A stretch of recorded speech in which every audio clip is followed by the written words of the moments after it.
இன்னைக்கு நம்ம பார்க்க போறது சிக்கன் பெரட்டலுங்க. டேஸ்ட் ரொம்ப நல்லாயிருக்கும். ரொம்ப சிம்பிளாவும் செஞ்சிடலாம். ஏற்கனவே ஒரு 10 நாளைக்கு முதல்ல ஒரு சிக்கன் ரெசிபி போட்டிருந்தேன். போட்ட அன்னைக்கே பார்த்தீங்கன்னா, நெறைய வியூவர்ஸ் அத பார்த்துட்டு ரெசிபி வேணும்னு கேட்டிருந்தாங்க. எல்லாருக்குமே நான் சென்ட் பண்ணியிருக்கேன். ஒரு சிலவங்களுக்கு எனக்கு சென்ட் பண்ண முடியல. எல்லாருமே டிஸ்கிரிப்ஷன் பாக்ஸ்ல பாருங்க.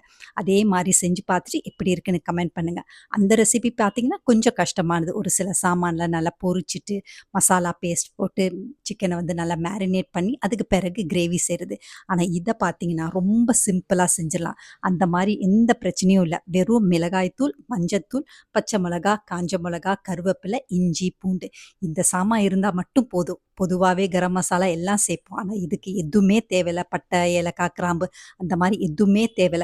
ரொம்ப சிம்பிள் அண்ட் ஈஸியா செஞ்சிடலாம். ட்ரை பண்ணி பாருங்க. கீழ டிஸ்கிரிப்ஷன் பாக்ஸ்ல டீட்டெயிலா குடுக்குறேன். செஞ்சு பார்த்துட்டு எப்படி இருக்குன்னு கமெண்ட் பண்ணுங்க. செஞ்சீங்கன்னா அடிக்கடி செய்ய சொல்லிருவாங்க. ஏன்னா, அந்த அளவுக்கு டேஸ்ட் ரொம்ப பிரமாதமா இருக்கும். இது தயிர் சாதம், ரச சாதம் எல்லாத்தோடையும் ரொம்ப பிரமாதமா இருக்கும். ட்ரை பண்ணி பார்த்துட்டு மறக்காம எப்படி இருக்குன்னு கமெண்ட் பண்ணுங்க.